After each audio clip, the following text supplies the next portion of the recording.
சில டிஷ் வந்து ஹோட்டல்ஸில் கூட கிடைக்காது, பட் ஆனால் அந்த டீ கடையில் ரொம்ப ஃபேமஸாக இருக்கும், பயங்கர பாப்புலராக இருக்கும். அது மாதிரி ஒரு முக்கியமான டேஸ்டியான ஒரு டிஷ், அது பஞ்சியான டிஷ்னு கூட சொல்லலாம். அது என்ன அப்படின்னா இந்த டீ கடை போண்டா, அது கூட கொடுக்குற அருமையான ஒரு காரக்குருமா. அது எப்படி பண்ணுறது தான் பார்க்க போகிறோம். ரொம்ப சிம்பிளாக ஈஸியாக ப்ராசஸ் என்னன்னு பார்த்துருவோம்.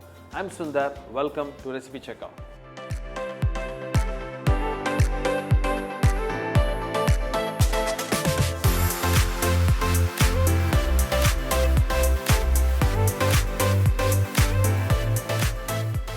ஸோ ஃபஸ்ட்டு நான் என்ன பண்ணுறேன், உங்களுக்கு இந்த காரக்குருமா எப்படி பண்ணுறதுன்னு காட்டிடுறேன். ரொம்ப சிம்பிளாக பண்ணலாம்.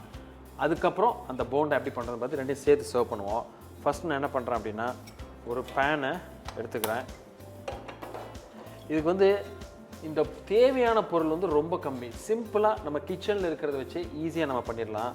ஃபஸ்ட்டு நான் என்ன பண்ணுறேன், கொஞ்சம் ஆயில் எடுத்துக்கிறேன். ரொம்பவும் ஆயில் தேவையில்லை, ஒரு 2லேருந்து ஒரு 3 டீஸ்பூன் அளவு ஆயில் இருந்தால் போதும். ஸோ இந்த ஆயில் மெதுவாக சூடாகிட்டு இருக்கிறப்ப நான் என்ன பண்ணுறேன் அப்படின்னா, ஒரு பவுல் எடுத்துகிட்டு அதில் கடலை மாவு கொஞ்சம் கரைச்சி வச்சுக்கிறேன். இல்லை தண்ணி கொஞ்சம் ஊற்றி கரைச்சி வச்சுக்கேன். இதுதான் இந்த குருமாவுக்கு திக்னிங் ஏஜென்ட் அப்படின்னு சொல்லலாம். ஸோ இப்போ நம்ம கடலை மாவை கரைச்சி வச்சிட்டோம், நல்லா தண்ணி ஊற்றி. ஸோ எண்ணெய் சூடாயிருச்சு. இப்போ நான் என்ன பண்ணுறேன் அப்படின்னா, இந்த ஸ்டேஜில் சோம்பு ஒரு 1/4 ஸ்பூன்,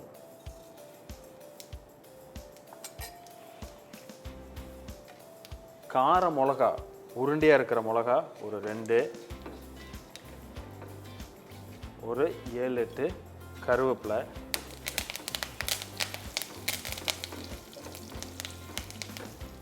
நீளமாக வெட்டி வச்சிருக்கிற இஞ்சி ஒரு 4 போட்டுக்கிறேன்,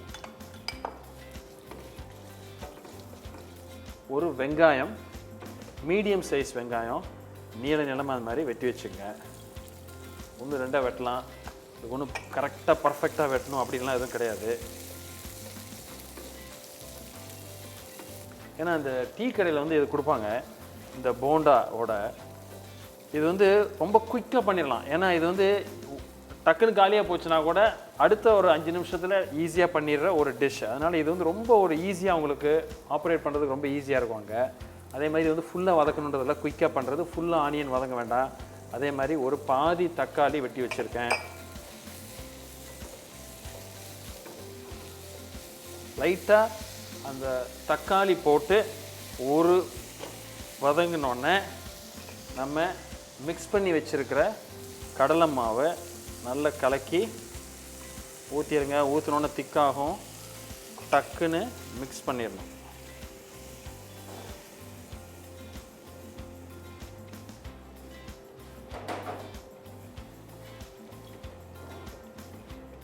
இந்த ஸ்டேஜில் இதுக்கு தேவையான அளவு உப்பு,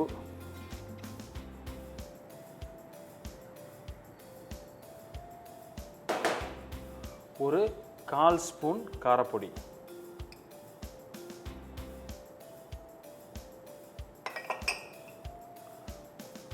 ஒரு 1 ஸ்பூன் அளவுக்கு தனியா பொடி,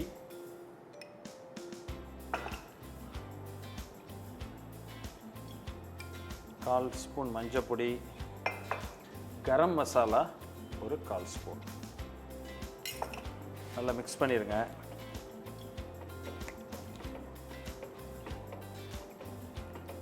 இது எப்பொழுதுமே அப்படின்னா, அதை சாப்பிட்றப்போ இந்த ஆனியன், அதாவது இந்த வெங்காயமும் தக்காளியும் கொஞ்சம் க்ரன்ச்சியாக இருக்கணும், ஃபுல்லாக சாஃப்டாக குக் ஆகிடக்கூடாது. அதனால் இப்போ நம்ம குக் பண்ணுறதே எப்படின்னா, இந்த மசாலாவும் இந்த கடலை மாவும் குக் ஆகிற அளவுக்கு குக் ஆனால் போதும். ஸோ ஒரு கொதி வந்துருச்சுன்னா உங்களுக்கு சரியாக இருக்கும். ஸோ ஃப்ளேம் ஃபுல்லாக வச்சுட்டு,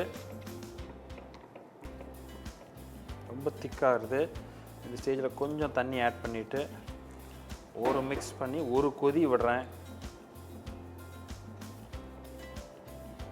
5 நிமிஷத்தில் ஈஸியாக நம்ம கிச்சனில் வச்சுருக்கிற பொருள் வச்சுட்டு குயிக்காக பண்ணுறது தான் இந்த ஒரு குருமா அப்படின்னு சொல்லலாம்.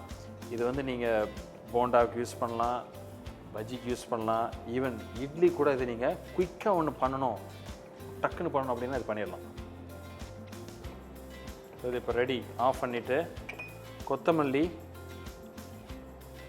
கொஞ்சம் போட்டு மிக்ஸ் பண்ணிடுவோம், அவ்வளோதான். அருமையான குருமா ஒன்று ரெடி. ஸோ இப்போ இதை எடுத்து வச்சிடறோம். எடுத்து வச்சுட்டு டீ கடை போண்டா எப்படி பண்ணுறதுன்னு பார்ப்போம். ஸோ இந்த உருளைக்கிழங்கு நான் என்ன பண்ணியிருக்கேன்னா குக்கரில் ஒரு விசில் மட்டும் வேக வச்சுருக்கேன். ஸோ அப்போ என்ன ஆகும்னா தண்ணி ரொம்ப சேராது, உள்ள ஈஸியாக இருக்கும் நமக்கு. ஸோ இப்போ தோலை இதை உரிச்சிட்டு 3 உருளைக்கிழங்கு எடுத்திருக்கேன். உருளைக்கிழங்கு இப்போ தோல் உரிச்சிட்டோம். இதை இப்போ கையில் நல்லா மசிச்சு விட்டுருங்க. லம்ஸ் எல்லாம் இல்லாமல் ஓரளவுக்கு ஈவனாக இந்த மாதிரி அமைக்கிடலாம். இப்போ கடையில் நமக்கு கிடைக்கும் பிளாக் சால்ட், அது ஒரு 1/4 ஸ்பூன். மஞ்சப்பொடி ஒரு 1/4 ஸ்பூன். காரப்பொடி ஒரு 1/4 ஸ்பூனுக்கும் கொஞ்சம் அதிகமாக போட்டுக்கலாம். உப்பு ஒரு பாதி உப்பு போட்டால் போதும். அதுக்கு ஜஸ்ட் ஒரு 2 பிஞ்ச் வர மாதிரி போட்டுக்கிறேன். கொத்தமல்லி வெட்டி வச்சது கொஞ்சம். இதை நல்லா மிக்ஸ் பண்ணிடுங்க.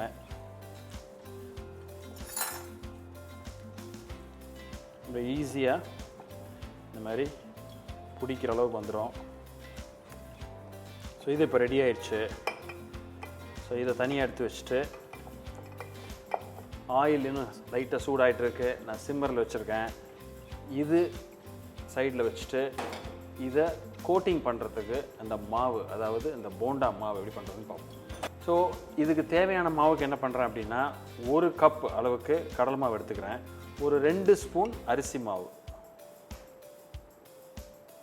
முறுமுறுப்புக்காக சேர்க்குறோம். பேக்கிங் சோடா ஒரு 2 பிஞ்சு லைட்டாக சேர்த்துக்கிறோம். ஓமம் ஒரு 1/4 ஸ்பூன். காரப்பொடி ஒரு 1/4 ஸ்பூன். மஞ்சப்பொடி ஒரு 1/4 ஸ்பூன். ஸோ அதை நல்லா ஒரு வாட்டி மிக்ஸ் பண்ணிடுங்க. இதுக்கு தேவையான அளவு சால்ட். தண்ணி ஊற்றி இதை ஒரு மாவாக கரைச்சிக்கங்க.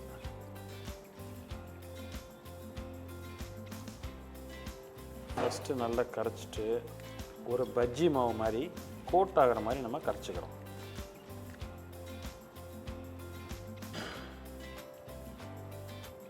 ஸோ பார்த்தீங்கன்னா இப்போ கரைச்சது நமக்கு இந்த மாதிரி அழகாக ஒரு தோசை மாவு மாதிரி கோட் ஆகிற மாதிரி இருக்குது. ஸோ இது இப்போ ரெடி. நான் என்ன பண்ணியிருக்கேன், நம்ம ஏற்கனவே மசிச்சு வச்ச உருளைக்கிழங்க சின்ன சின்ன பால்ஸாக பிடிச்சி வச்சுருக்கேன். அதை இதில் நனைச்சி எண்ணெயில் பொரிச்சிருவோம்.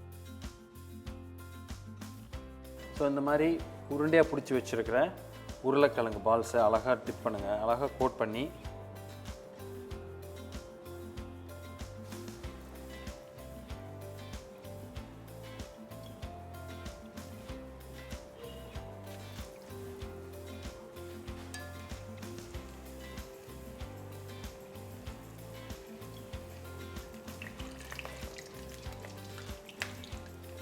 ஸோ இப்போ லைட்டாக ஒரு மைல்டு ஒரு கலர், கோல்டன் கலர்.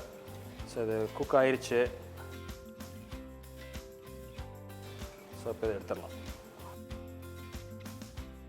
ஸோ ஒரு அருமையான காரசாரமான போண்டா, டீ கடை போண்டா ரொம்ப ஃபேமஸ். அதோட போகிற கார சட்னி ரெடி. இந்த வீடியோ பார்த்து என்ஜாய் பண்ணியிருப்பீங்கன்னு நினைக்கிறேன். ரொம்ப சிம்பிளான டிஷ். ஒரு 10லேருந்து 15 நிமிஷத்தில் ஈஸியாக நீங்கள் பண்ணிடலாம். ஒரு ஸ்நாக்ஸு வீட்டில் இருக்கிறவங்க வித்தியாசமாக கொடுங்க அப்படின்னா ஈவினிங் ஸ்நாக்ஸுக்கு ஒரு பர்ஃபெக்ட் காம்பினேஷன் சொல்லலாம். ட்ரை பண்ணி பார்த்துட்டு உங்களுக்கு எப்படி வந்திருக்கு அப்படின்னு கமெண்ட் பண்ணுங்கள். இந்த வீடியோ பிடிச்சிருந்தா எங்களுக்கு ஒரு தம்ஸ் அப் கொடுங்க. ஃப்ரெண்ட்ஸோட ஷேர் பண்ணுங்கள். இதே மாதிரி இன்னொரு நாள் இன்னொரு வீடியோவில் மீட் பண்ணுறேன். அது வரைக்கும் ஹாப்பி குக்கிங்.